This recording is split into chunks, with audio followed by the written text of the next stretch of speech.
আসসালামু আলাইকুম।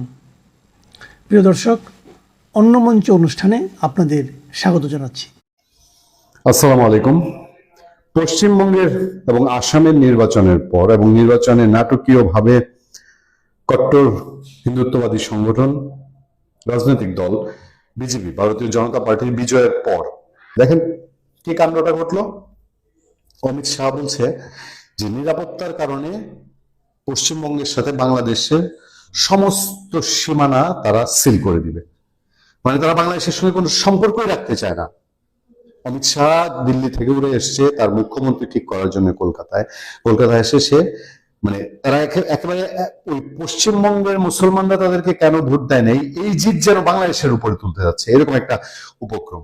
মানে এই সময় কাকতালীয় আরেক ঘটনা দেখেন, মানে ঘটনা ঘটেই কাকতালীয় এক ঘটনা ঘটলো কক্সবাজার বা সমুদ্র সৈকতে আমাদের দক্ষিণাঞ্চলের কয়েকটা জেলাতেই দেখা গেছে হঠাৎ করে সন্ধ্যার আকাশে মিসাইলের বিশাল আলোর রেখা।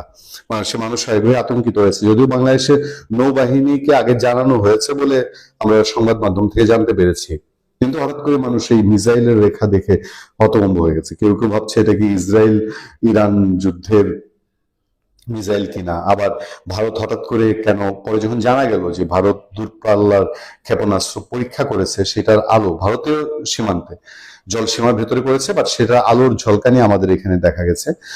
এটা পুরোপুরি জানাজানি হওয়ার পরে একটা স্বস্তির ব্যাপার তৈরি হয়েছে। কিন্তু এই যে এক ঘটনার সাথে আরেক ঘটনা মিলে যায়, বাংলাদেশের সীমানা সিল করার কথা বলছে পশ্চিম ভারতের কেন্দ্রীয় স্বরাষ্ট্রমন্ত্রী, আর সেই সময় এই ধরনের মিসাইলের রেখা। যাক, আমরা এটাকে গুরুত্ব দিচ্ছি না, কিন্তু গুরুত্ব না দিয়ে পারছি না যে এই পুরো বাংলাদেশের বাঙালি মানুষকে যে তারা একেবারে উগ্রপন্থী জামাতি, তারা বারবারই বক্তৃতায় বলছে জামাতি লোকজন আমাদেরকে ভোট দেয়নি। মানে শুভেন্দু অধিকারী বলছে যেখানে জামাতের অধিকারী জামাতপন্থী, মানে পশ্চিমবঙ্গের সমস্ত মুসলমানই যেন জামাতপন্থী। পশ্চিমবঙ্গে আমরা জানি অনেক লিবারেল মানুষ আছে, অনেক মধ্যপন্থী, অনেক উদারপন্থী মানুষ আছে। সনাতন ধর্মাবলম্বীদের সঙ্গে বিবাহ বন্ধন, পারিবারিক বন্ধনে আবদ্ধ হচ্ছে। বহু জায়গায় সনাতন ধর্মাবলম্বীরা আক্রান্ত হলে পর্যন্ত পশ্চিমবঙ্গের মুসলমানরা ঢাল হয়ে দাঁড়াচ্ছে। তাহলে পশ্চিমবঙ্গের আপামর সমস্ত মুসলিমকে তারা জামাতপন্থী বানিয়ে দিচ্ছে। আসলে কি তাই? পশ্চিমবঙ্গের টোটাল মমতা ব্যানার্জি বরঞ্চ তিনি তো মুসলিম না, তিনি তার রাজনৈতিক প্রয়োজনে বলতে পারেন বাংলাদেশের জামাতের সাথে সখ্যতা রেখেছে, জামাতকে শেল্টার দিয়েছে, জামাতকে আওয়ামী লীগ সরকারের সময় কলকাতায় আমেরিকার সাথে মিটিং করার সুযোগ করে দিয়েছে। সেগুলো তো মমতা ব্যানার্জি করেছে। তিনি তো সনাতন ধর্মাবলম্বী হয়ে তিনি হিন্দুদের বাদ দিয়ে মুসলিম ভোট ব্যাংকটাকে কাজে লাগাতে চেয়েছেন, এবং সে স্বাভাবিক তার ভোটের প্রয়োজনে সে মুসলমান প্রীতি দেখিয়েছে। এই মুসলমান প্রীতির পেছনে তার ভোটের রাজনীতি ছিল। যাক, সে তার এই ভোটের রাজনীতি কৌশলে হেরে গেছে। তার সনাতনী যারা ফলোয়ার ছিল তাদের সে মন রক্ষা করতে পারেনি। কিন্তু এর দায় আজকে বাংলাদেশে দেখেন চরম ভারত বিরোধী ইউনূস সরকার বিদায় হয়েছে। একটা নতুন সম্ভাবনার আশা আমরা দেখতে পেয়েছিলাম, তারেক রহমান সরকারের সঙ্গে একটা ভালো সম্পর্ক হবে, কিন্তু বাংলাদেশ থেকে ভারত বিরোধী বিদায় হলো। ওইদিকে উল্টো দিকে ভারতের পশ্চিমবঙ্গে টোটালি বাংলাদেশ বিরোধী মানুষ দায়িত্ব নিয়ে নিল। বাংলাদেশের সনাতন ধর্মাবলম্বী যারা, তারাও তো বাংলাদেশকে ভালোবাসে, তারাও নিশ্চয়ই চাইবেন না যে পশ্চিমবঙ্গের সনাতনীরা ক্ষমতায় আসলেও তারা বাংলাদেশের উপরে কোন ধরনের ছড়ি ঘোরানোর চেষ্টা করুক। আপনি ঠিকই বলেছেন, আপনার যে বক্তব্য তাতে কোনো সন্দেহ নেই আমার। কিন্তু সুযোগটা কে করে দিল? আপনাকে তো বিজেপি বলে দেয় নাই যে আপনি দীপুচন্দ্র দাসকে চালিয়ে মারেন। বলে দিয়েছিল কি? করেছে কে? ময়মনসিংহ এর ভালুকায় যে দীপুচন্দ্র দাসকে আপনি পুড়িয়ে মারলেন, মানে আপনি মানে আমাদের দেশের যে মারা হলো, আমাদের দেশে যে দীপুচন্দ্র দাসকে হত্যা করা হলো, সেটা তো এসে বিজেপি এসে হত্যা করে নাই। নরেন্দ্র মোদী অথবা অমিত শাহ অথবা শুভেন্দু অধিকারী অথবা সৌমিকদা, তারা তো এসে হত্যা করেনি, তাই না? এটা তো আমাদের দেশের মানুষই হত্যা করেছে। তো এটার তো প্রভাব পড়বেই। 4000 মাইল দূরে যদি ফিলিস্তিনিদের জন্য আপনার মন কাঁদে, ঢাকাতে বসে 5000 মাইল দূরের 10,000 মাইল দূরের কোনো মানুষের জন্য যদি আপনার সম্প্রদায়ের মানুষ যদি মন কাঁদে, হৃদয় কাঁদে, তাহলে একই সীমান্ত থুতু দিলে ওইখানে গিয়ে পড়ে, তাহলে তাদের কি মন কাঁদবে না? এর জন্য দায়ী আপনি বিজেপিকে করেন কেন? তবে বাংলাদেশ অন্যতম কারণ, বাংলাদেশের প্রেক্ষাপট, বাংলাদেশের সরকারের পরিবর্তন, এটা অন্যতম কারণ হয়ে বিজেপিকে বিজয়ী হওয়ার সুযোগ এনে দিয়েছে। তার মানে এটাই কিন্তু আসল কারণ না। ধরে নেন এটা ঘটে নাই, তারপরেও বিজেপি ক্ষমতায় আসতো, এবার না আসলে পরের টার্মে আসতো, নেক্সট টার্মে তো আসতোই। আপনি মনে করেন এবার বিজেপি ক্ষমতা আসেনি, পরের বার তো আসতোই, এবং শেখ হাসিনা সরকারই আছে, তারপরেও আসতো। তখন আবার বলতেন যে শেখ হাসিনা সরকার আছে বলেই ওইখানে বিজেপি সরকার আসছে। মানে আসলে তো খলের ছলের অভাব নাই, এগুলো হচ্ছে উম, বলার জন্য বলতে হয় তাই বলি। তবে হ্যাঁ, এটা একটা প্রভাব ফেলেছে, কোনো সন্দেহ নেই, কোনো সন্দেহ নাই। বাংলাদেশের পট পরিবর্তন, রাজনৈতিক পট পরিবর্তন, বাংলাদেশে যেভাবে, শুধু হিন্দু কেন, আপনি যে হিন্দুদের উপর অত্যাচার বলেন কেন, মুসলমানের উপর অত্যাচার হয় নাই? যারা আওয়ামী লীগ করে সবাই কি হিন্দু? তারাও তো মুসলমানই, তাদের উপরে অত্যাচার হচ্ছে না, এগুলো তো দেখতেছে মানুষ। আপনি বঙ্গবন্ধুর ভাস্কর্য ভেঙে ফেলেছেন, 32 নম্বর বাড়ি ভেঙে ফেলেছেন। সবচেয়ে বড় কথা, আপনি কিন্তু হিন্দু মুসলমানের চাইতে বেশি যেটা প্রভাব বলেছে বলে আমি মনে করি, মানে আমি যেটা মনে করি, যেটা সবচেয়ে বেশি প্রভাব ফেলেছে সাম্প্রদায়িক বিষয় ছাড়াও, সবচেয়ে বেশি যেটা প্রভাব ফেলেছে, যখন এই দেশের তথাকথিত সরকার প্রধান আদম ব্যাপারী ডক্টর ইউনূস ফ্রান্স থেকে উড়ে আসার আগেই, ঢাকায় নামার আগেই ফ্রান্স থেকে তিনি এয়ারে বক্তব্য দিয়ে দিলেন বাতাসে, যে তিনি 7 সিস্টার অনিরাপদ করে ফেলবেন। সেই জন্য এটা শুধু পশ্চিমবঙ্গ নয়, পুরো ভারতকেই একত্রিত করে ফেলেছে, যে কোথাকার কোন শুষ্ক, মানে মানে ভারতের তুলনায় আমরা কিছুই না। সেই দেশের একটা, সেই দেশটার যখন কেউ হুমকি দেয়, যখন কেউ হুমকি দেয়, তখন তো তার ঐক্যবদ্ধ হবে। শুধু হিন্দু কেন, তাহলে মুসলমানরা কেন ভোট দিল আমাকে বলেন, আমাকে বলেন যে মুসলমানরা কেন ভোট দিল? যদিও বিজেপিরা কেউ কেউ দাবি করতেছে মুসলমানরা তাদের ভোট দেয় নাই। আমিও তো আপনার চ্যানেলে এসে বলেছি যে মুসলমানরা কখনোই বিজেপিকে ভোট দিবে না, তারা কলজা, গুর্দা, ফেফড়া, কিডনি, রক্ত সব দিবে বিজেপির নেতার জন্য, প্রয়োজনে প্রয়োজনে এই শুভেন্দু দেওয়ার জন্য মুসলমান রক্ত দিয়ে ভোট দেবেন, এটা আমি বলেছিলাম আপনার এখানে, রাইট? এটা আমি আসামের মুখ্যমন্ত্রী হেমন্ত শর্মাজির কপি করে এই কথাটা বলেছিলাম। কিন্তু আমরা কি দেখলাম, এখানে মুসলমান ভোট দিয়েছে। তা নাহলে এত ভূমিধস বিজয় সম্ভব ছিল না। এটা যদি অন্য জায়গা হইতো মেনে নিতাম, কিন্তু পশ্চিমবঙ্গে এইখানে কট্টর মুসলমানের বাস, এইখানে যারা অবাঙালি এরা আরো বিপজ্জনক। ভারতে পশ্চিমবঙ্গে যে মুসলমান বাঙালি আর মুসলমান, বাঙালি মুসলমান আর অবাঙালি মুসলমানের মধ্যে বহুত পার্থক্য আছে। প্রত্যেকটা ভারতের অবাঙালি মুসলমান অত্যন্ত বিপদ, 10 গুণ বেশি বিপজ্জনক বাঙালি মুসলমানদের চাইতে। তারা চরম সাম্প্রদায়িক হয় অবাঙালি মুসলমানেরা, বিশেষ করে আপনি পশ্চিমবঙ্গে যারা আছে, আপনি জানেন যে এরাই কিন্তু এদেরকে আমরা বিহারি বলি, এরাই চলে এসেছিল, তো বাংলাদেশে চলে এসেছিল। অদ্ভুত ব্যাপার, এরা জন্মে ভারতে, বসবাস করে বাংলাদেশে, গীত গায় পাকিস্তানে, ভাত খায় ভাতারের, গীত গায় নাং এবং নাঙ্গের খালাতো ভাইয়ের। এই হলো উর্দু ভাষীদের, মানে আমি সবার কথা বলতেছি না, কিন্তু 99%। আমার জানা মতে আমার এই বয়সে আমি মাত্র 2 জন বিহারি কাওলাদ পেয়েছিলাম। একজন পেয়েছিলাম মিরপুরে, আরেকজন পেয়েছিলাম আমাদের সরিষাবাড়িতে। মাত্র 2 জন যারা বাংলাদেশকে ভালোবাসে, যারা মুক্তিযুদ্ধকে পছন্দ, 2 জন আমার বয়সে আমি খুঁজে পেয়েছি।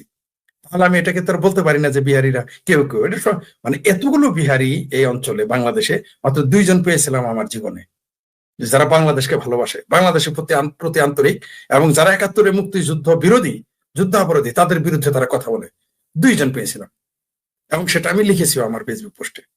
সেটা অন্য বিষয়, অবশ্যই প্রভাব পড়েছে। তবে শুধু এটা না, আপনি যখন বলছেন 7 সিস্টার খেয়ে ফেলবেন, যখন বলেছেন কলকাতা 4 দিনে দখল করবেন, রিটায়ার্ড কি মেজর, আমি মেজর কি হাফিজ নাকি কি খাফিজ না কি কি কি শরীফ, আমি মেজর, আসলে শরীফ না, শরীফ বদমাস, আমি মেজর শরীফ বলছি, 4 দিনে আমি দখল করে নিব কলকাতা। যারা পাখি মারতে পারবে না, বিএনপির 17 বছর, আওয়ামী লীগের 17 বছরে বিএনপির নামে মাঠে নামতে পারে নাই, সারাদিন ওই রাওয়া নাকি খাওয়া ক্লাবে, এখানে গাওয়া ক্লাবে গেছে আর আসছে, আর কামের বেটির দুধ টিপতে টিপতে গিয়ে মোট ফজর নামাজ পড়তে গেছে, জীবনে পাখি শিকার করে নাই, যুদ্ধ দূরের কথা, সে বলে 4 দিনে কলকাতা দখল করবে। তো এই সমস্ত বক্তব্য সারা পৃথিবী ব্যাপী চলে গেছে। শুধু তাই না, তার সাথে আরেকজন আছে, সে আবার বলতেছে, তা আবার রিটায়ার্ড, সে বলতেছে আমরা আমেরিকা দখল করে নিব, আমাদের 6,000-এর মধ্যে 3,000 আমাদের ইয়াং রয়েছে। আর জামাতার আমির যখন বলেছে আমরা দোয়া করি, তাহের নাকি ফাহের বলছে, আমরা দোয়া করি ভারত আক্রমণ করুক, 50 লক্ষ আমাদের রেডি আছে। তো এই বক্তব্যগুলো ভারতে প্রভাব পড়েছে, পশ্চিমবঙ্গে প্রভাব পড়েছে, হিন্দুদের উপরে প্রভাব পড়ছে। আপনি যখন পাকিস্তানের সাথে গাইডে বিরোধী করবেন, গাঠে প্রীতি বুঝেন তো, মানে যারা আমরা বলি প্রীতি কাঁঠালের আটার মতো, পাকিস্তানের সাথে এরকম গভীর প্রেমের সম্পর্কে জড়াবেন, তখন তো ভারতীয়রা, সরকার এবং জনগণ ভালো চোখে দেখবে না। দিন শেষে ভারতীয়রা আবার প্রমাণ করে দিয়েছে, দিন শেষে ভারতীয়রা ভারতীয়, তারা হিন্দু মুসলমান থাকে না। পশ্চিমবঙ্গের উর্দু ভাষী যারা, তাদের কথা আমি জানি না, কিন্তু মানে অবাঙালিদের কথা জানি না, কিন্তু বাঙালি মুসলমান অনেকেই ভোট দিয়েছে বিজেপিকে, বলবো না সবাই, তবে তুলনামূলক অনেক ভোট দিয়েছে। নইলে তো ভূমিধস বিজয় কিভাবে আসে আপনি বলেন? নিঃসন্দেহে তারা এই কোনো প্রভাব ফেলে, শুধুমাত্র সাম্প্রদায়িক কারণ না।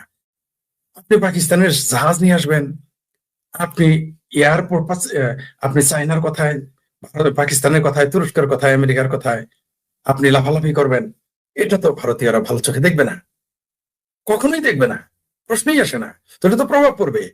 আবার দেখি এখন ওই যে শুভেন্দু অধিকারী শুধু বলেছে শেখ হাসিনাকে সেলিউট দিয়ে বিমানবন্দর, শাহজালাল বিমানবন্দর থেকে নিয়ে যেতে হবে, এতেই বাংলাদেশের মানুষের মন বেজার হয়ে গেছে, মুখ কালা হয়ে গেছে। হ্যাঁ, শুভেন্দু অধিকারী বললো কেন? আপনি ওইটুক বললেই, যদি বাংলাদেশের প্রধানমন্ত্রীকে বলেছে বাংলাদেশে যাবে আপনাদের ছেড়ে, এতে বলাতে আপনার যদি আতে ঘা লাগে, তাহলে আপনি তার দেশ দখল করবেন, তার প্রধানমন্ত্রীকে কষাই বলবেন, তার দেশের প্রধানমন্ত্রীকে গালি দিবেন, তার দেশকে গালি দিবেন, তাদের দেশের সম্প্রদায়কে গালি দিবেন, হিন্দুদের গালি দিবেন, বাংলাদেশের সংখ্যালঘুদের উপর অত্যাচার করবেন। কেন তারা মেনে নিবে? তো শুধু এটাই না, সেখানে তৃণমূলের অপশাসন রয়েছে, দুর্নীতি রয়েছে। আপনি দেখলেন তো যে তারা কিরকম মানে স্বেচ্ছাচার ফেল করেছে, ভূমিধস পরাজয় তাদের, উল্টা বলে যে আমি তো পদত্যাগ করবো না। মানে তারা কোন ধরনের মানসিকতা নিয়ে ক্ষমতা ছিল। শুধু তাই না, এগুলোকে আবার সাফাই গাওয়ার জন্য তৃণমূলের নেতারা থাকে, তৃণমূল নেতারা এটা সাফাই গায়। আবার তৃণমূলের 2-3 জনকে দেখলাম, একজন নায়ক, সে বললো আমি তো ইলেকশন করতে চাই নাই, ভাইপো আর মমতা মাসি আমাকে নির্বাচন করেছে পিসি। আবার একজন গায়ক তো আগে তৃণমূলের অনুষ্ঠানে গান গাইতো, কালকে বিজেপির অনুষ্ঠানে গান গাইবে দেখলাম। আর কবির সুমন্ত বলেই দিয়েছে যে আমাকে তো হাতে পায়ে ধরে তৃণমূল ইলেকশন করায়। তো এই হচ্ছে অবস্থা। তো এই অবস্থায় আপনি কিভাবে আশা করবেন তারপরে কেন্দ্রীয় সরকারের চিন্তা ছিল যে এখানে আইএসআই ঘাঁটি হয়ে যেতে পারে বা আছে, বা বাংলাদেশের সাথে যে কোনো সময় সমস্যা হতে পারে। তারপর এসআইআর আছে, যেখানে ভুয়া ভোটার, মৃত ভোটার তাদের বাদ দেওয়া হয়েছে। দেখেন, আরেকটা অভিযোগ করা হয় তাদের নামে যে সেখানে নাকি এসআইআর মুসলমানদের বাদ, কিরকম ঠাড়া ভরা মিথ্যা কথা। সেখানে 63% হচ্ছে হিন্দু ভোটার কে এসআইআর বাদ দেওয়া হয়েছে, 37% মুসলমান। এবং আপনি হিসাব করে দেখেন, এটা হিন্দুদেরই লস হয়েছে, বিজেপির লস হয়েছে। বরং ওই ভোটার গুলো থাকলে এদেরই ভোট দিত। এইবার আরো বেশি ভোট পাইতো, আরো ভোটের সংখ্যা বেড়ে যেত, আসনের সংখ্যা আরো বেড়ে যেতে পারতো। বরং 63% হিন্দু তারা ভোট দিতে পারে নাই।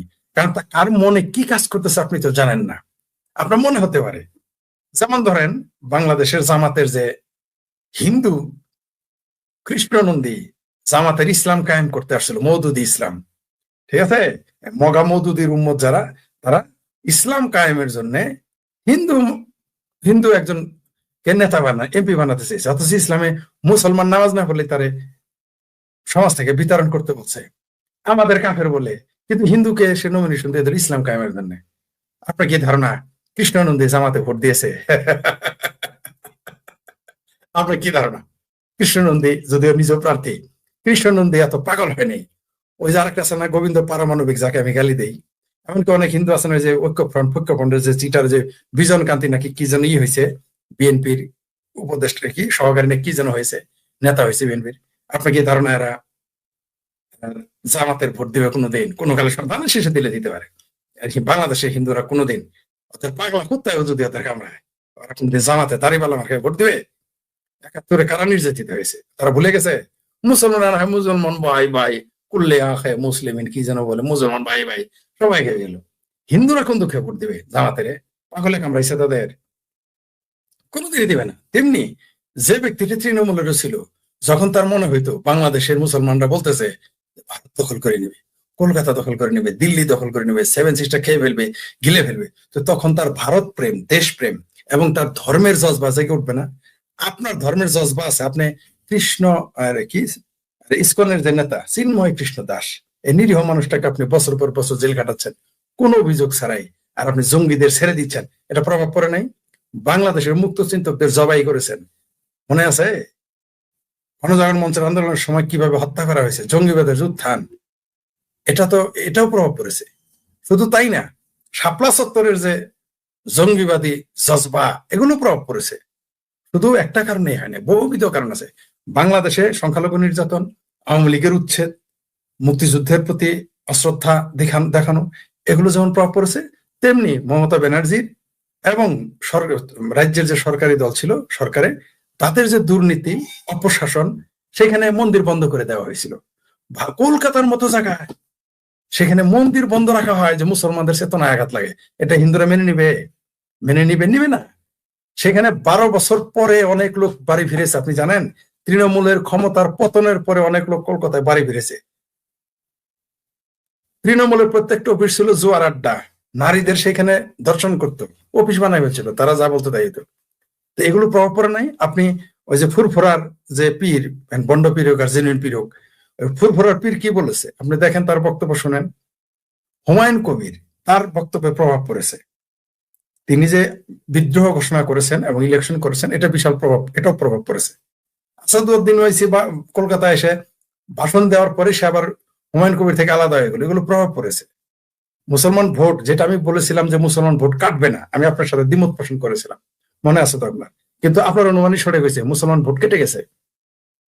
তারপর রাষ্ট্র সেখানে স্ট্রিক্ট ছিল, আপনাকে জোর করে ভোট নিতে দেয় নাই, গুন্ডামি করতে পারে নাই।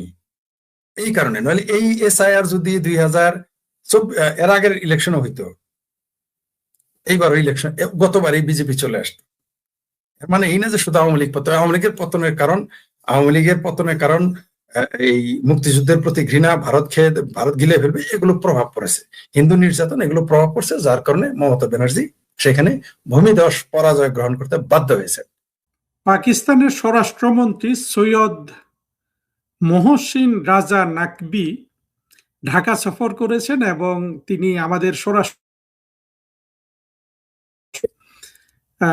মাদক চোরাচালান বন্ধের উপর একটা সমঝোতা স্মারক স্বাক্ষর করেছেন। এই ভিজিটটার উপর একটা ভিডিও বানানোর প্রয়োজনীয়তা মনে করছি, কারণ অন্যান্যরাও দেখি ভিডিও বানায়, আমি দু একটা দেখলামও। এত প্রসাধন করে ভিডিওতে, এত ধরনের কথাবার্তা বলে ভালো লাগার জন্য। তো আমি চিন্তা করলাম আমার দর্শকদের এই বাংলাদেশ পাকিস্তানের মধ্যে যে ইউনূস গভর্নমেন্ট আসার পরে যে ধরনের উচ্চ পর্যায়ের যোগাযোগ বেড়ে গেছে, এইটার উপর কি দু চার কথা আমার দর্শকদের উদ্দেশ্যে বলা যায়। এই রাজা নাকবি দেখলাম যে আবার পাকিস্তানের ক্রিকেট বোর্ডেরও প্রেসিডেন্ট, এবং উনি বিসিবির প্রেসিডেন্ট তামিম ইকবালের সাথে দেখা করেছেন, খেলাও দেখেছেন বোধহয়। তারপরে উনি আরো সাবেক প্রধানমন্ত্রী বেগম খালেদা জিয়ার কবর জিয়ারত করেছেন। ফলে এটা সমঝোতা স্মারক স্বাক্ষর করে ভিজিটটা একটা অফিসিয়াল ভিজিটই হয়ে গেল। আমার যেটা ভালো লেগেছে সেটা হলো যে আমাদের স্বরাষ্ট্রমন্ত্রীকে এই রাজা নাকবি থেকে একটু ধনী মনে হয়েছে। ধনী বলতে আমি টাকা পয়সায় জৌলস চেহারার কথা বলছি, এবং কথাটা বলার একটা কারণ আছে। কারণটা খুব আমার কাছে ইম্পর্টেন্ট মনে হয়। আমি তো প্রায় 25 বছর ফরেন মিনিস্ট্রিতে ছিলাম, নিশ্চিতভাবে আবার ফিরে যাব। এই 25 বছর আমি পাকিস্তানি ডিপ্লোম্যাটদের একটা জিনিস খুব লক্ষ্য করেছি। সেটা হলো যে আমরা যখন 2001 সালে পররাষ্ট্র মন্ত্রণালয় জয়েন করি, সেই সময় আমি পাকিস্তানি ডিপ্লোম্যাটদের দেখতাম যে তাদের কাপড় চোপড় সব কেতাদুরস্ত এবং বেশভূষা, কথাবার্তা সবকিছু অত্যন্ত উঁচু পর্যায়ের। এবং পরবর্তীতে বছরের পর বছর, আমি প্রায় 25 বছর লক্ষ্য করেছি এদের অবনতি আর অবনতি। এদের শার্ট এক সময় পরিষ্কার ছিল, এখন কলারে ময়লা দেখা যায়, এবং অবস্থা অনেকটা আমার মতো বলতে পারেন যেন সবাইকে ইউনূস তাড়িয়ে দিয়েছে। ঠিক এই অবনতিটা আমি পাকিস্তানের ডিপ্লোম্যাটদের 25 বছরে দেখেছি। আমি বিভিন্ন দেশে ওদের সাথে দেখার তো সুযোগ হয়েছে।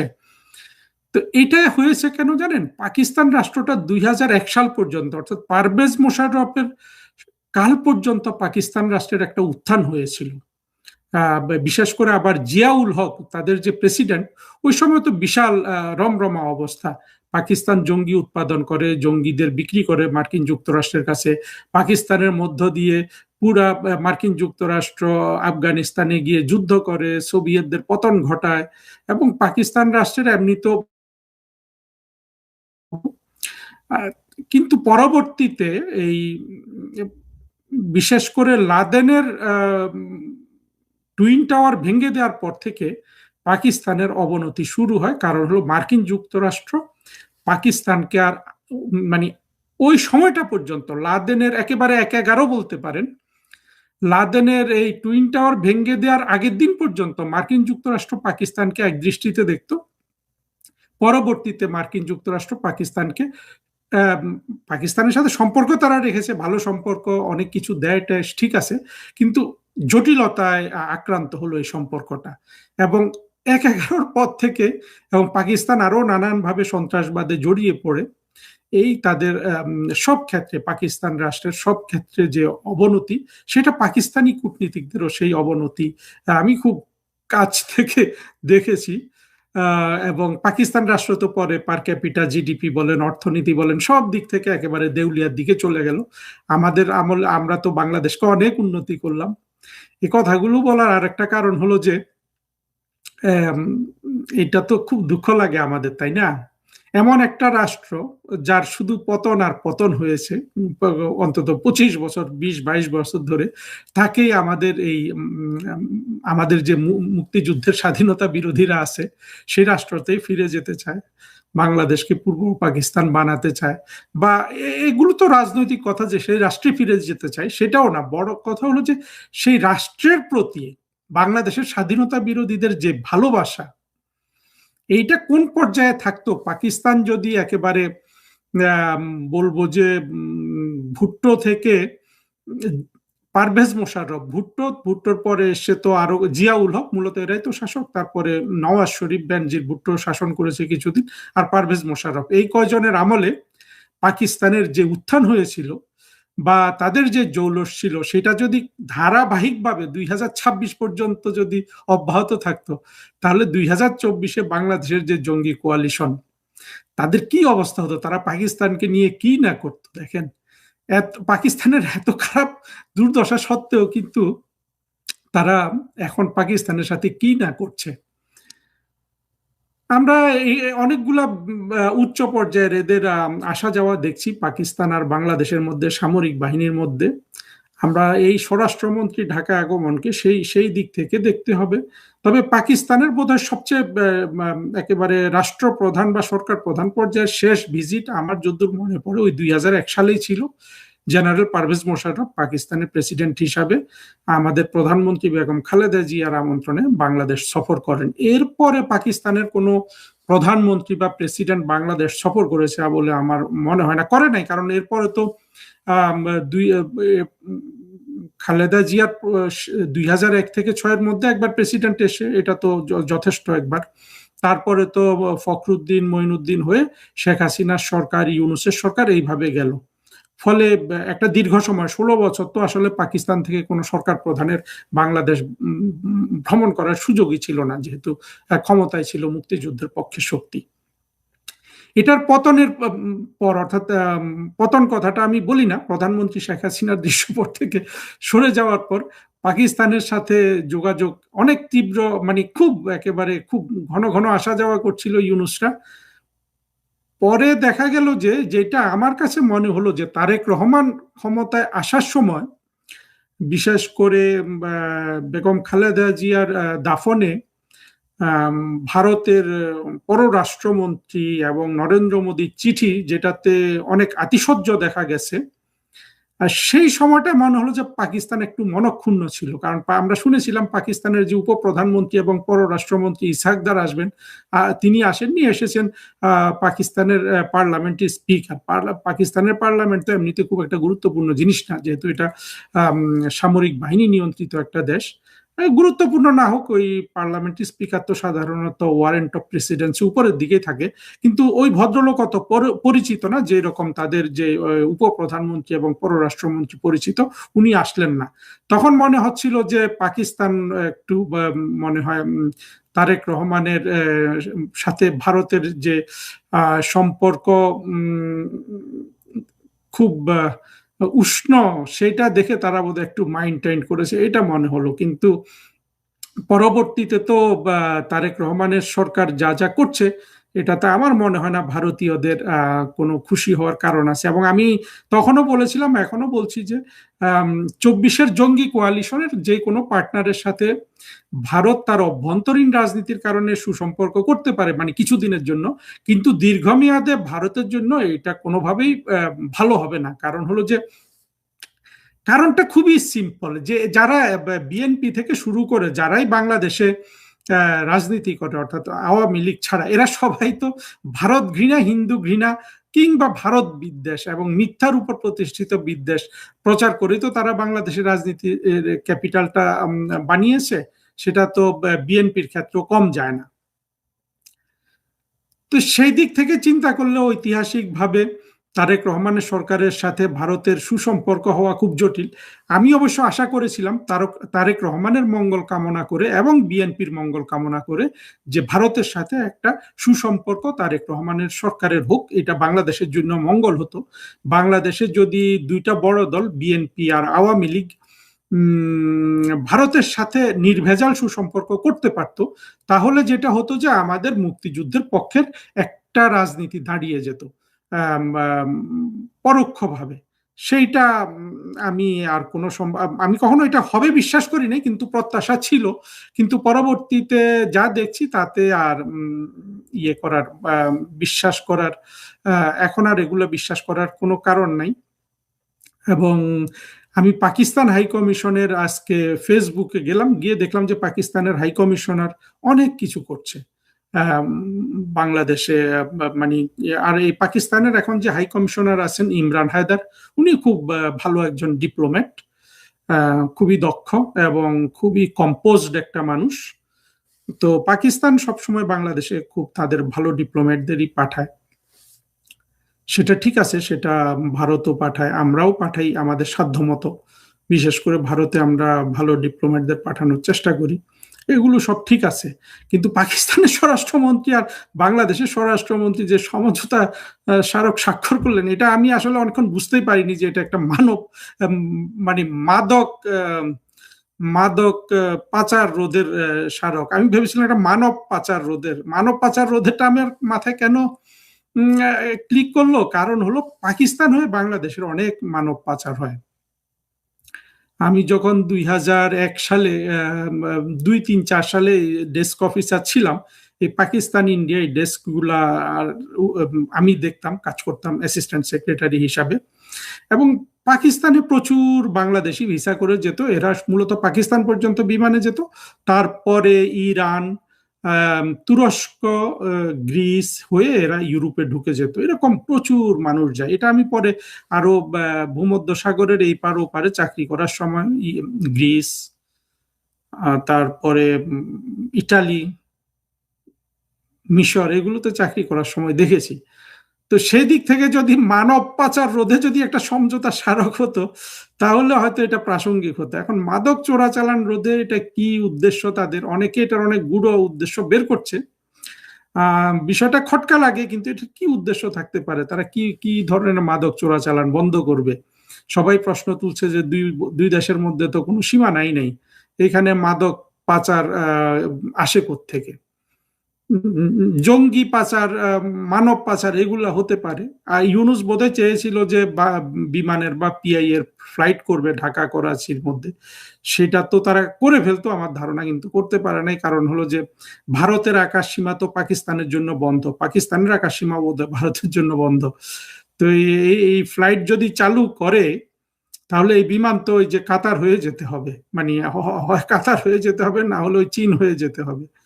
তো এটা তো কোনো ইকোনমিক্যালি ভায়াবল হবে না।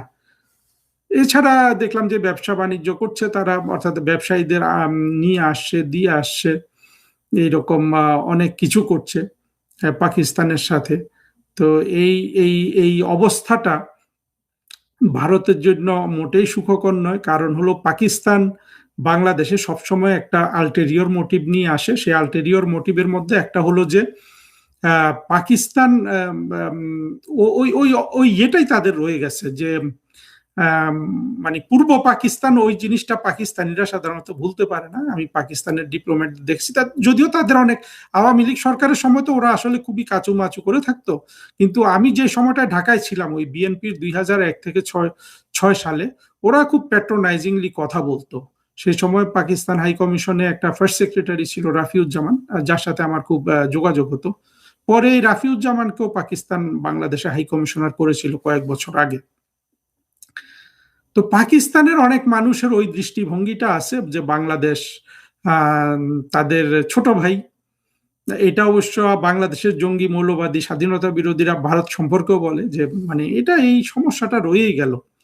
আর পাকিস্তান তো মাঝখানে দরিদ্র হয়ে গিয়ে দেউলিয়া রাষ্ট্র হয়ে গিয়ে, দেউলিয়া বলতে দেউলিয়ার কাছাকাছি আর কি হয়ে গিয়ে, তো তারা আর ওই ওই তাদের যে কনডিসেন্ডিং অ্যাটিটিউড বাংলাদেশের প্রতি সেটা আর রাখতে পারে নাই। আর একদিকে ছিল শেখ হাসিনার কড়া জঙ্গিবাদ বিরোধী শাসন। সেই সময় আমাদের আমি বাংলাদেশি ডিপ্লোম্যাট হিসাবে বিভিন্ন দেশে চাকরি করে আমার খুব খুব গর্ববোধ হতো যে আমাদের মাথা, আমাদের কলার, আমাদের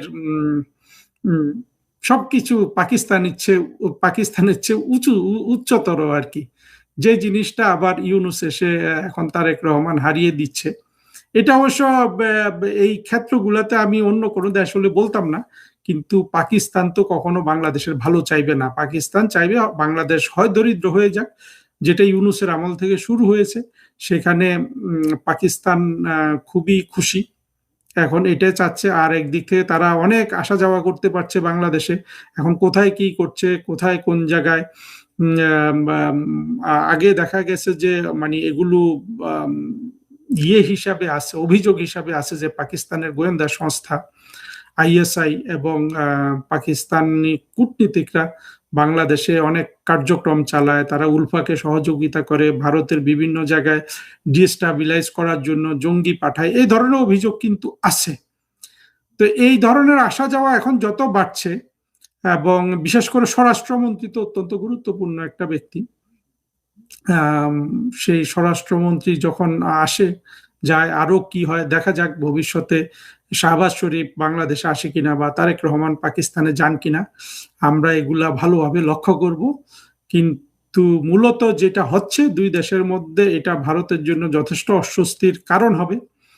এবং তারেক রহমানের সরকার অর্থনৈতিকভাবে যদি ফেল করে যান, যেটা সম্ভাবনা 100%, তাহলে নানান দিক থেকে তারেক রহমানের সরকার বিপদে পড়বেন। আমি আশা করব তারেক রহমান, তার সরকার, তার ক্যাবিনেটে যারা মোটামুটি বুঝের মানুষ আছেন, তারা এগুলা ভালোভাবে চিন্তা ভাবনা করবেন। আর একটা জিনিস বিএনপিকে বুঝতে হবে, আওয়ামী লীগের একটা অত্যন্ত ট্র্যাজিক পতন আমি বলি না, কিন্তু সবাই তো বলে সেটা হয়েছে।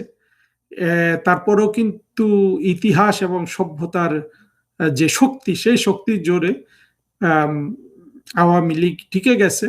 আওয়ামী লীগ এখন শুধু উঠতে থাকবে। বিএনপির কিন্তু আরেকবার পতন হলে, কারণ বিএনপি এর আগে দুইবার কিন্তু আপনার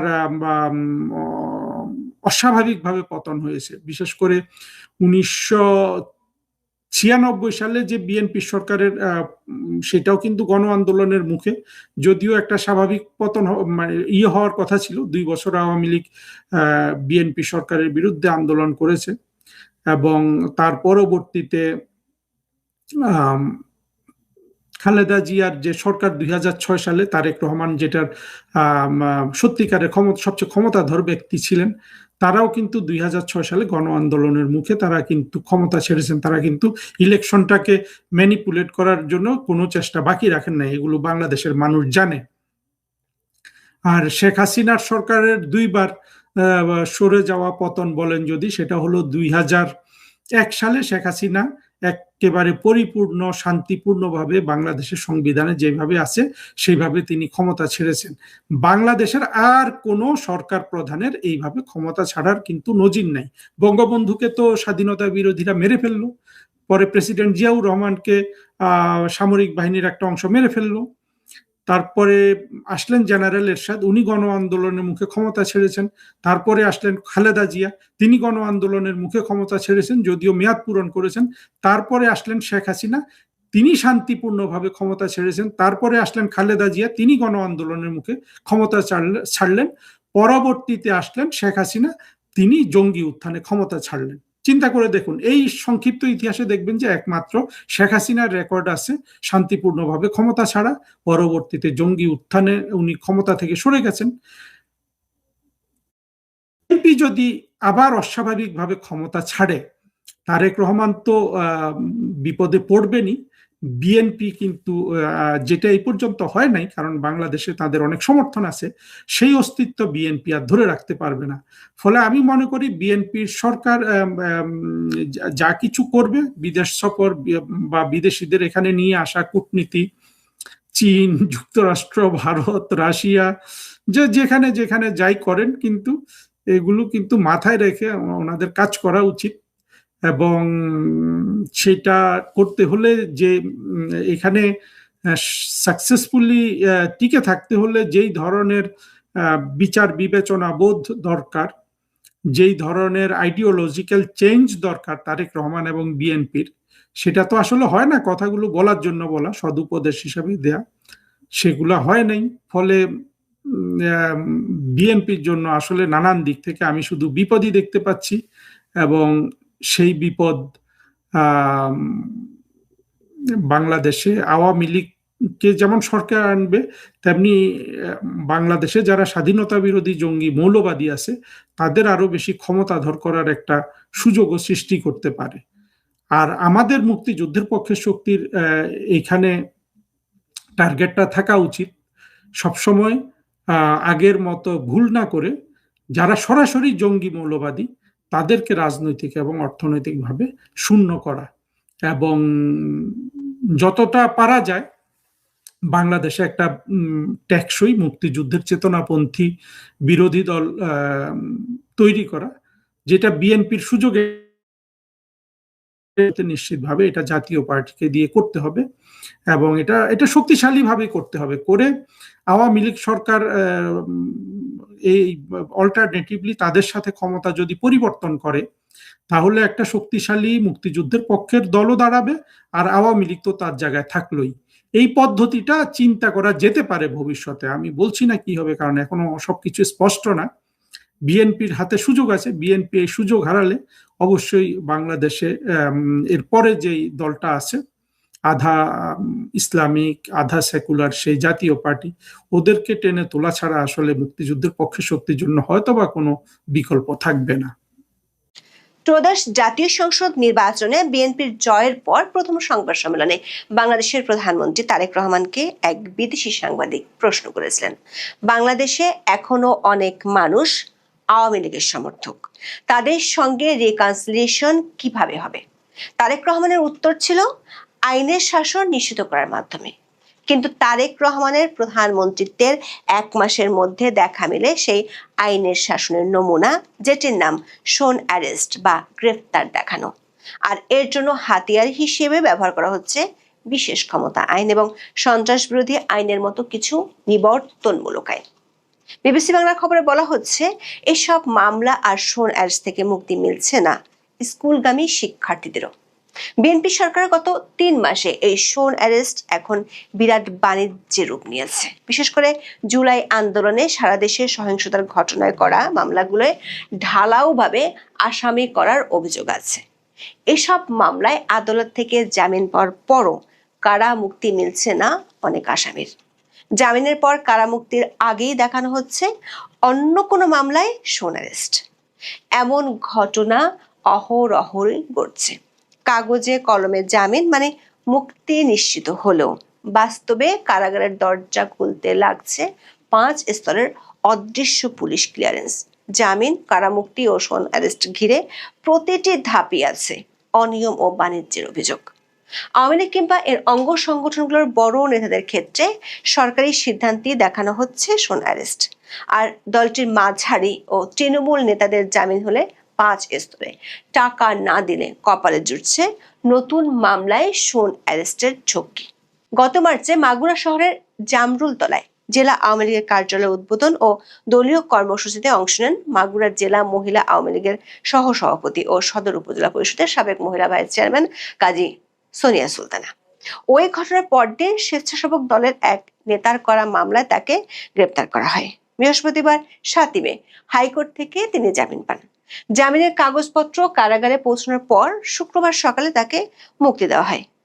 8 মে সকালে কারাগার থেকে বের হওয়ার সঙ্গে সঙ্গে জেলগেট থেকে তাকে আবার গ্রেপ্তার করা হয়। মাগুরা সদর থানার ওসি আশিকুর রহমান সাংবাদিকদের বলেছেন, সোনিয়া সুলতানাকে একটি নাশকতার মামলায় গ্রেপ্তার করা হয়েছে।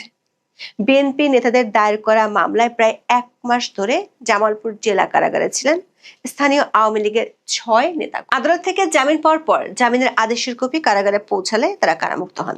23 মে সন্ধ্যা 6টার দিকে জামালপুর জেলা কারাগার থেকে বের হলে কারাগারের প্রধান ফটক থেকে তাদের আবার গ্রেপ্তার করে জেলা গোয়েন্দা পুলিশ। অন্য মামলায় দেখানো হয় সোন অ্যারেস্ট।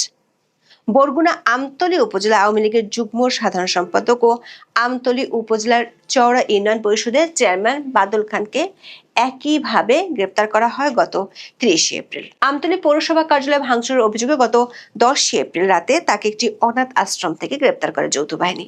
পরে তাকে কারাগারে পাঠানোর আদেশ দেন আদালত। এই মামলায় জামিন পেয়ে বুধবার গত 30 এপ্রিল রাতে কারাগার থেকে বের হয়ে যাওয়ার সময় পুলিশ তাকে আটক করে।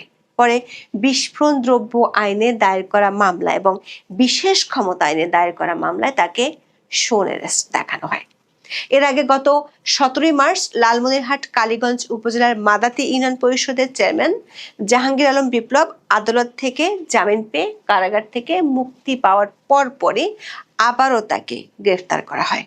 গত 12 মার্চ রাতে নিজ বাসভবন থেকে সন্ত্রাস বিরোধী আইনের একটি মামলায় অজ্ঞাতনামা আসামি হিসেবে জাহাঙ্গীর আলম বিপ্লবকে গ্রেপ্তার করেছিল কালীগঞ্জ থানা পুলিশ। এরপর 16 মার্চ জেলা ও দায়রা জজ আদালত তার জামিন মঞ্জুর করেন। জামিনের কাগজপত্র যাচাই বাছাই শেষে 17 মার্চ সকালে কারামুক্ত হন জাহাঙ্গীর আলম বিপ্লব। সামাজিক মাধ্যমে ছড়িয়ে পড়া একটি ভিডিওতে দেখা গেছে জেল গেটে তার আইনজীবী ও আপন ভাই অ্যাডভোকেট হুমায়ুন কবির কাজল সহ সমর্থকরা তাকে অভ্যর্থনা জানিয়ে গাড়ির দিকে নিয়ে যাচ্ছিলেন। ঠিক সেই মুহূর্তে ডিবি পুলিশের একটি দল তাদের পথ আটকে দেয়। এরপর পাশ থেকে আরো 3 জন পোশাকধারী ডিবি পুলিশ সদস্য এসে তাকে টেনে হিঁচড়ে পুলিশের গাড়িতে তুলতে শুরু করেন। এ সময় আইনজীবী ও সমর্থকদের সঙ্গে পুলিশের ধস্তাধস্তিও হয়। চেয়ারম্যানের বড় ভাই অ্যাডভোকেট হুমায়ুন কবির কাজল অভিযোগ করে বলেন, আদালত জামিন দেওয়ার পরও কোনো সুনির্দিষ্ট পরোয়ানা বা নতুন মামলা ছাড়াই তাকে কারাগারের ফটক থেকে তুলে নিয়ে যাওয়া হয়েছে। এমন ঘটনা কম বেশি দেশের কোথাও না কোথাও প্রতিদিনই ঘটছে। তবে সেটি ঘটছে আওয়ামী লীগ কিংবা দলটির সাথে সংশ্লিষ্ট নেতা কর্মীদের ক্ষেত্রে। অথচ গণমাধ্যমের খবরে বলা হচ্ছে গ্রেপ্তারের পর দেদারসে জামিন নিয়ে বের হয়ে যাচ্ছে ডাকাত ও ছিনতাইকারীরা। আইনজীবীরা বলছেন, সিআরপিসি অনুযায়ী এবং সুপ্রিম কোর্টের বিভিন্ন নজির অনুযায়ী আদালত জামিন মঞ্জুর করার পর তা কার্যকর করা প্রশাসনের দায়িত্ব। জামিন পাওয়া আসামিকে অযথা কারাগারে আটকে রাখা বা কারামুক্তিতে দেরি করা আইনের পরিপন্থী। এর ফলে প্রশ্ন উঠছে আদালতের আদেশ বাস্তবায়ন নিয়ে।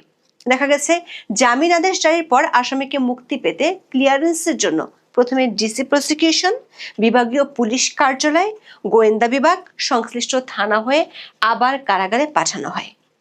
এই সুযোগে এসব অদৃশ্য ক্লিয়ারেন্স ঘিরে অভিযোগ উঠেছে ঘুষ লেনদেনের। ভুক্তভোগীদের দাবি, অনেক ক্ষেত্রে অসাধু পুলিশ কর্মকর্তারা এই প্রক্রিয়াকে ব্যবহার করে কার্যত জিম্মি করে অর্থ আদায় করছেন, বিশেষ করে রাজনৈতিক মামলার আসামিদের কাছ থেকে। অন্যদিকে জুলাই আন্দোলনে সহিংসতায় জড়িত ছিলেন এমন আসামিদের অন্তর্বর্তী প্রতিবেদনের মাধ্যমে মামলা থেকে অব্যাহতির সুপারিশ করা হয়েছে। দেখা গেছে জামিন পেলেও সহজেই আসামিদের মুক্তি মিলছে না। কারামুক্তির জন্য তৈরি হয়েছে পুলিশের 5 স্তরের ক্লিয়ারেন্স প্রক্রিয়া। প্রথমে আদালতের জামিন আদেশ মেট্রোপলিটন সিটিগুলোর ডিসি প্রসিকিউশন বা জেলা পুলিশ সুপার হয়ে কারাগারে পৌঁছায়। এরপর সেটি যায় বিভাগীয় পুলিশের কার্যালয়ে, সেখান থেকে যায় সংশ্লিষ্ট থানায়, সবশেষে আবার কারাগারে ফিরে আসে নিশ্চিতকরণের জন্য। এই দীর্ঘ প্রক্রিয়ার প্রতিটি স্তরে ঘুষ লেনদেনের অভিযোগ রয়েছে। ভুক্তভোগীদের অভিযোগ, এক একটি ধাপ পার হতে আলাদা করে ম্যানেজ করতে হয়, না হলে পরবর্তী সময় অন্য মামলায় সন্দেহ দেখানো হয়, যার ফলে আসামি কারামুক্ত হতে পারেন না। এমনকি জিম্মি করে অর্থ আদায়ের অভিযোগ পাওয়া যাচ্ছে। কিছু অসাধু পুলিশ কর্মকর্তা ও দালাল চক্র এই ক্লিয়ারেন্স প্রক্রিয়াকে জিম্মি করে অর্থ আদায় করছে। বিশেষ করে রাজনৈতিক মামলার আসামিদের ক্ষেত্রে এই প্রবণতা বেশি। অভিযোগ রয়েছে, পুলিশের এসব ক্লিয়ারেন্সের জন্য নির্দিষ্ট অঙ্কের টাকা দাবি করা হয়। আইনজীবীরা বলছেন, রাজনৈতিক মামলায় কাউকে আটক করার পর জামিন পেলেও সরাসরি কারামুক্তি পাওয়া খুব সহজ হয় না। থানাকে ম্যানেজ না করতে পারলে কেউ বের হতে পারেন না। যদি সেটা না করা হয়, তাহলে নতুন করে অন্য মামলায় গ্রেপ্তার দেখানো হয়। কখনো একই থানায়, আবার কখনো পাশের থানায় মামলা দেওয়া হয়, যাতে মুক্তি আটকে যায়। পুরো প্রক্রিয়া এমন ভাবে চলে, জামিন পাওয়ার পর আসামির স্বজনরা কারাগারে গেটে গিয়ে জানতে পারেন আরেকটি মামলায় তার শোন অ্যারেস্ট আছে। তখন আবার শুরু হয় নতুন দৌড়ঝাঁপ। এমন একটা ঘটনা ঘটেছে রাজধানীর শাহজাহানপুর থানার একটি বৈষম্য বিরোধী মামলায় গ্রেপ্তার হওয়া এক মাংস ব্যবসায়ীর ক্ষেত্রে। ওই মাংস ব্যবসায়ী আদালত থেকে জামিন পান, কিন্তু জামিন পেলেও তিনি কারাগার থেকে বের হতে পারেন না। স্বজনরা কারাগারে তার মুক্তির জন্য গেলে জানতে পারেন তাকে অন্য মামলায় গ্রেপ্তার দেখানোর আবেদন করা হয়েছে। এমন করে কয়েকটি মামলায় গ্রেপ্তার দেখানো হয় তাকে। পরবর্তী সময় তিনি উচ্চ আদালত থেকে জামিন নিয়ে সংশ্লিষ্ট থানাকে ম্যানেজ করে কারামুক্ত হন। এমন ঘটনা আদালতে অহরহই ঘটছে। অথচ ফৌজদারি কার্যবিধির 167 1 নম্বর ধারা অনুযায়ী ইতিমধ্যে অন্য মামলায় আটক থাকা কোনো ব্যক্তিকে নতুন মামলায় গ্রেপ্তার দেখাতে হলে ম্যাজিস্ট্রেটকে অবশ্যই মামলার ডায়েরি পর্যালোচনা করে এবং শুনানির সুযোগ দিয়ে যৌক্তিক কারণে সন্তোষজনক মনে হলে তবেই অনুমোদন দিবেন। অন্তর্বর্তী সরকার এই বিধানটি যুক্ত করেছিল। এর উদ্দেশ্য ছিল শোন অ্যারেস্ট মামলাকে রাজনৈতিক হাতিয়ার হিসেবে ব্যবহারের পথ বন্ধ করা। অথচ ইন্টারিয়ামের আমলে এই ধারার ব্যত্যয় ঘটেছে বেশি, আর সেই ধারা অনুসরণ করছে বিএনপি সরকার। আইনজীবীরা বলছেন, হাতে গোনা কিছু ব্যতিক্রম ছাড়া জামিনের পর শোন অ্যারেস্ট মামলাগুলোর কোনো প্রামাণিক ভিত্তি দেখা যাচ্ছে না। এগুলো মূলত উচ্চ আদালত থেকে জামিন পাওয়ার পরও যেন কেউ মুক্তি না পায় সেই উদ্দেশ্যে ব্যবহার করা হয়। ফলে তাদের ইচ্ছা মতো ও বেআইনিভাবে আটকে রাখা সম্ভব হয়। এর ফলে জামিন কার্যত অর্থহীন হয়ে পড়ে। গত 11 মার্চ হাইকোর্ট সাবেক প্রধান বিচারপতি এবিএম খায়রুল হককে তার বিরুদ্ধে থাকা বিভিন্ন মামলায় চূড়ান্ত জামিন দেন, কিন্তু তারপরও তার মুক্তির প্রক্রিয়া থমকে যায়, কারণ পুলিশ জুলাই আন্দোলনের আরেকটি হত্যা মামলায় তাকে গ্রেপ্তার দেখানোর আবেদন করে। অথচ সেই মামলার মূল এফআইআরেও তার নাম ছিল না। বিষয়টি ছিল পুরোপুরি মন গড়া অভিযোগ। আইনজীবীরা মনে করেন পুলিশ এক্ষেত্রে কোনো সিদ্ধান্ত নেয়নি, বরং সাবেক এই প্রধান বিচারপতিকে গ্রেপ্তার দেখানোর সিদ্ধান্তটি রাজনৈতিক বা সরকারের শীর্ষ মহল থেকেই এসেছে। সবশেষ গত 28 এপ্রিল পৃথক 5 মামলায় সাবেক প্রধান বিচারপতি এবিএম খায়রুল হককে হাইকোর্টের দেওয়া জামিন বহাল রেখেছেন সুপ্রিম কোর্টের আপিল বিভাগ। তারপরও মুক্তি পাচ্ছেন না খায়রুল হক, কারণ এরই মধ্যে অধস্তন আদালতে আরো 2 মামলায় গ্রেপ্তার দেখানো হয়েছে তাকে। অথচ প্রধানমন্ত্রী তারেক রহমান থেকে শুরু করে স্বরাষ্ট্রমন্ত্রী সালাউদ্দিন আহমেদ, আইনমন্ত্রী আসাদুজ্জামান প্রায় বেআইনি আটকের বিরুদ্ধে আর আইনের শাসনের পক্ষে কথা বলেন, কিন্তু আইনের শাসনের ঠিক কোন ধারায় এমন শোন অ্যারেস্ট আছে তা জানেন না আইনজীবীরা। শোন অ্যারেস্ট দেখিয়ে কয়েক দফা ঠেকিয়ে রাখা হয়েছে নারায়ণগঞ্জের সিটি কর্পোরেশনের সাবেক মেয়র সেলিনা হায়াত আইভীর কারামুক্তি। গত বছর 9 মে ভোরে নারায়ণগঞ্জ শহরের দেওভোগের নিজ বাসা থেকে আইভীকে গ্রেপ্তার করে পুলিশ। পরে তাকে বৈষম্য বিরোধী আন্দোলনের ঘটনায় হওয়া 3টি হত্যা মামলা ও 2টি হত্যা চেষ্টা মামলায় গ্রেপ্তার দেখানো হয়। এই 5 মামলায় হাইকোর্ট থেকে গত বছরের 9 নভেম্বর জামিন পান কারাবন্দী সেলিনা হায়াত আইভী। সর্বশেষ 10 মামলায় জামিনের পর সিদ্ধিরগঞ্জ থানার 2টি মামলায় গত 2রা মার্চ ও অন্যটিতে 12 এপ্রিল তাকে গ্রেপ্তার দেখানো হয়। নতুন করে সিদ্ধিরগঞ্জ থানায় ওই 2 গ্রেপ্তার দেখানোর প্রক্রিয়া নিয়ে হাইকোর্টে রিট করেন আইভী। রিটের প্রাথমিক শুনানি নিয়ে হাইকোর্ট 26 এপ্রিল রুল সহ আদেশ দেন। সর্বশেষ সিদ্ধিরগঞ্জ থানার পৃথক দুটি মামলায় আইভীকে গ্রেপ্তার দেখানো কেন আইনগত কর্তৃত্ব বহির্ভূত ও মৌলিক অধিকারের পরিপন্থী ঘোষণা করা হবে না রুলে তা জানতে চাওয়া হয়েছে। এর মধ্যে বিবিসি বাংলার একটি খবর দিচ্ছে আরো ভয়ঙ্কর তথ্য। খবরটিতে বলা হয়েছে, বাংলাদেশের সম্প্রতি নিষিদ্ধ সংগঠন ছাত্রলীগের সঙ্গে যুক্ত থাকার অভিযোগে স্কুল শিক্ষার্থীদের গ্রেপ্তার এবং মাধ্যমিক পরীক্ষায় বসতে না পারার কয়েকটি ঘটনা সামনে এসেছে। বিশেষ ক্ষমতা আইন, সন্ত্রাস বিরোধী আইনের মতো বিতর্কিত আইনের বিভিন্ন ধারায় আটক এসব কিশোরদের অনেকে জামিনও পাচ্ছেন না। সুপ্রিম কোর্টের সিনিয়র আইনজীবী ওমর ফারুক বিবিসি বাংলাকে বলেছেন, আইন অনুযায়ী মহিলা, বৃদ্ধ, শিশু কিংবা অসুস্থ থাকলে তাদের জামিন অযোগ্য ধারায় মামলা হলেও জামিন দিতে পারবে। কিন্তু নির্বাচনের পর দিনই আইনের শাসন নিশ্চিত করার ঘোষণা দেয়া বিএনপি সরকারের আমলে স্কুল শিক্ষার্থীরা শুধু গ্রেপ্তারই হচ্ছে না, পরীক্ষাও দিতে পারছে না। চলতি বছরের জানুয়ারি থেকে 5ই মে পর্যন্ত পরিসংখ্যানে দেখা যায়, সন্ত্রাস বিরোধী সহ 4টি আইনের অধীনে গ্রেপ্তারের পর শিশু উন্নয়ন কেন্দ্রে আনা হয়েছে 128 জনকে। এদের বেশিরভাগেরই জামিন মিলছে না।